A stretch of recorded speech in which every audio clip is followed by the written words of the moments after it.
আচ্ছা, আমাকে একটা কথার উত্তর দিন তো। একটা মানুষ যে তার আচরণ দিয়ে আপনাকে বোঝাতে চাইছে যে তার জীবনে আপনার আর কোনো প্রয়োজন নেই, সে আপনাকে পুরোপুরি এড়িয়ে চলছে, তাহলে সে সবার আগে আপনার হোয়াটসঅ্যাপ স্ট্যাটাস বা ফেসবুক স্টোরিটা কেন দেখে? আপনার ছবিতে প্রথম লাইকটা কেন তারই আসে? অথচ একটা সাধারণ মেসেজ করলে তার রিপ্লাই দিতে 3 দিন লাগিয়ে দেয়। খুব অদ্ভুত আর সাংঘর্ষিক লাগছে, তাই না বিষয়টা? একদিকে এড়িয়ে চলছে, অন্যদিকে আপনার প্রতিটা খবরের দিকে তার কড়া নজর। আজ আমি এই লুকোচুরি খেলার পেছনের আসল বিষয়টা একদম জলের মতো পরিষ্কার করে দেব। কথা দিচ্ছি, ভিডিওটা শেষ পর্যন্ত দেখলে মানুষের মনের এমন একটা অন্ধকার দিক আপনি বুঝতে পারবেন, যেটা আগে কেউ আপনাকে এত সহজে, এত পরিষ্কারভাবে ভেঙে বলেনি। নমস্কার, আমি রঘুনাথ ভৌমিক। চলুন শুরু করা যাক। আমরা সাধারণত একটা মস্ত বড় ভুল করি। আমরা ভাবি যে মানুষটা আমাদের সাথে কথা বলা বন্ধ করে দিয়েছে, সে হয়তো আমাদের পুরোপুরি ভুলে গেছে। আমরা ধরে নিই তার মনে আর কোনো অনুভূতি নেই আমার জন্য। কিন্তু এখানে গল্পটা একটু অন্যরকম। সত্যিকারের অবহেলা মানে হলো সম্পূর্ণ শূন্যতা। যে মানুষটা সত্যিই আপনার উপর থেকে মন তুলে নিয়েছে, সে আপনার অস্তিত্ব নিয়েই আর মাথা ঘামাবে না। আপনার কোনো ব্যাপার নিয়ে সে মাথা ঘামাবে না।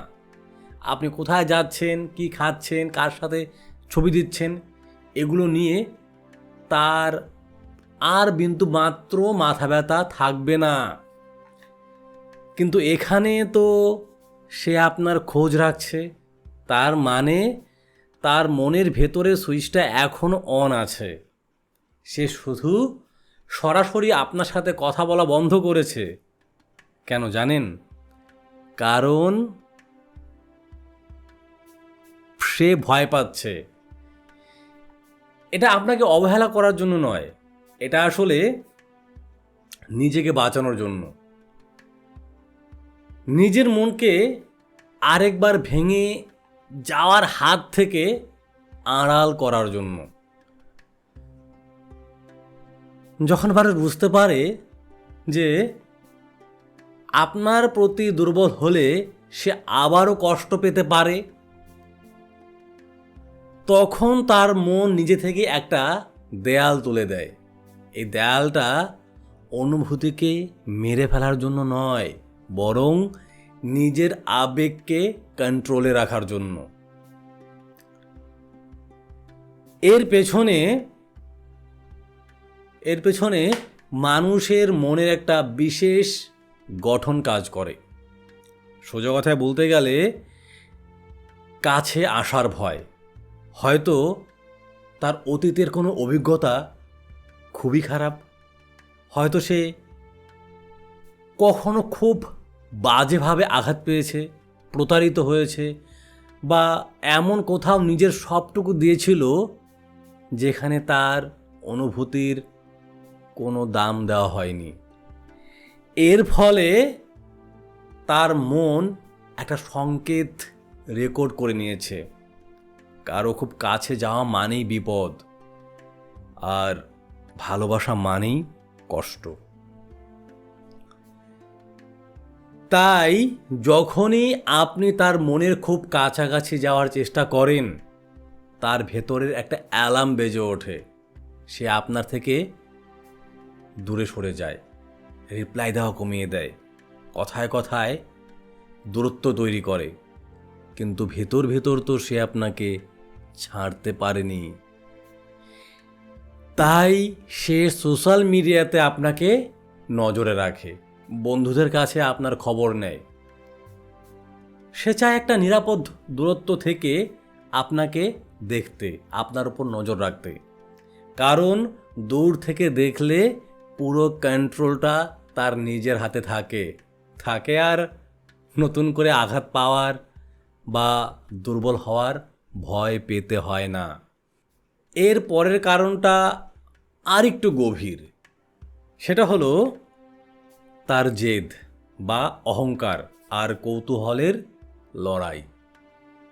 হয়তো কোনো ভুল বোঝাবুঝি, অভিমান বা নিজের ইগোর কারণে সে আপনার থেকে সরে গেছে। আর এই সময় যখন সে আপনার থেকে দূরে সরে গেছে, তখন তার জেদ তাকে সারাক্ষণ বোঝায়, তুই যদি নিজে থেকে আগে যোগাযোগ করিস তাহলে তুই হেরে যাবি, তোর আত্মসম্মান নষ্ট হবে। কিন্তু মুশকিল হলো, অহংকারের সাথে মানুষের কৌতূহল বা জানার ইচ্ছে কখনো এক রাস্তায় হাঁটে না। মন যখন বলে খবরদার কোনো মেসেজ করবি না, ঠিক তখনই ভেতর থেকে একটা কৌতূহল খোঁচা দেয়, দেখি তো মানুষটা কেমন আছে, আমার জীবনে নেই বলে কি সে খুব কষ্টে আছে, নাকি নতুন কাউকে পেয়ে খুব আনন্দে আছে। এই দুই বিপরীতমুখী লড়াইয়ের ফলাফলই হলো চুপচাপ দূর থেকে নজর রাখা। সে সরাসরি কোনো মেসেজ পাঠাবে না, কিন্তু আপনার প্রোফাইল ঠিকই ঘাঁটবে। সে আসলে নিজের মনের সাথে একটা চুক্তি করে, আমি কথা বলবো না ঠিকই, কিন্তু ও কেমন আছে সেটা জানার অধিকার আমার আছে। এখন আপনার মনে সবচেয়ে বড় প্রশ্নটা আসতে পারে, তাহলে কি এর মানে মানুষটা আমাকে এখনও ভালোবাসে? সে কি ফিরে আসতে চায়? উত্তরটা এতটা সোজা নয়। সে আপনার খোঁজ রাখছে। এর মানে এই যে আপনাদের ভেতরের সম্পর্কটার সুতো এখনও পুরোপুরি ছিঁড়ে যায়নি। মনের কোণে এখনও অনুভূতির একটা রেশ রয়ে গেছে। একটা সম্পর্ক যখন খুব গভীর হয়, তখন মানুষ মুখে বলি দিলেই তো আর সব মুছে যায় না। তার হয়তো ওপর মনে হচ্ছে যে সে আর সম্পর্কে জড়াবে না বা সে এগিয়ে গেছে, কিন্তু তার ভেতরের মন এখনও সেই স্মৃতিগুলো ভুলতে পারেনি। তাই তার আচরণ দুভাগ হয়ে যায়। মুখে দেখায় দূরত্ব, কিন্তু মনে রয়ে যায় একটা টান। তবে এখানে একটা বিশাল বড় ফাঁদ আছে। তার এই খোঁজ রাখাটাকে ভুলেও এটা ধরে নেবেন না যে সে আপনার কাছে ফিরে আসতে পুরোপুরি প্রস্তুত।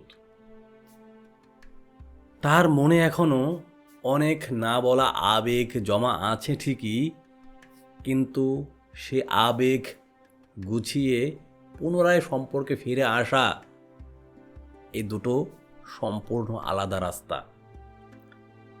একদম শেষ পর্যায়ে এসে আসল প্রশ্নটা হলো, এই পরিস্থিতিতে আপনার ঠিক কী করা উচিত? প্রথম কথা, তার এই লুকিয়ে লুকিয়ে আপনার স্টোরি দেখা বা খবর নেওয়াটাকে নিজের মিথ্যে সান্ত্বনা বা আশা হিসেবে ধরবেন না। ও আমার স্টোরি দেখছে, তার মানে ও আমাকে ছাড়া থাকতে পারছে না। এই চিন্তার জালে ফেঁসে গেলে আপনি নিজের জীবনে আর এগোতে পারবেন না। দ্বিতীয়ত, সে কি করছে, কেন করছে, কখন অনলাইন আসছে, তার এই অদ্ভুত আচরণের মানে খোঁজার পেছনে নিজের সময় নষ্ট করা আজই বন্ধ করুন। যে মানুষটা সত্যিই আপনার জন্য প্রস্তুত, সে দূর থেকে লুকিয়ে আপনাকে দেখবে না, সে আপনার সামনে এসে সরাসরি কথা বলবে। আর তৃতীয়ত, নিজেকে এমনভাবে তৈরি করুন যাতে আপনার আত্মবিশ্বাস অন্যের একটা রিপ্লাই বা স্টোরি ভিউয়ের উপর নির্ভর না করে। শ্রীমদ্ ভগবদ্গীতায় স্পষ্টভাবে বলা আছে, ফলের আশা না করে নিজের কর্ম করে যাও। এখানেও সেটা প্রযোজ্য। আপনার কাজ হলো নিজের কষ্টটাকে কমানো, নিজের সম্মান ধরে রাখা।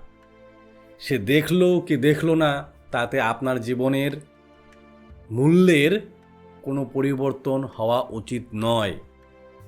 সংক্ষেপে বলতে গেলে, সে আপনাকে এড়িয়ে চলছে কিন্তু খোঁজ রাখছে, কারণ তার মনে এখনও আপনার জন্য জায়গা আছে, কিন্তু তার ভয় বা জেদ তাকে কাছে আসতে দিচ্ছে না।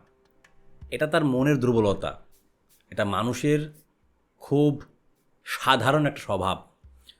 কিন্তু আপনার কাজ হলো এই বিষয়টা বোঝা, এই বিষয়টাকে ভালো করে বোঝা, আর এর মায়াজালে আটকে না থেকে নিজের জীবনকে সামনে এগিয়ে নিয়ে যাওয়া।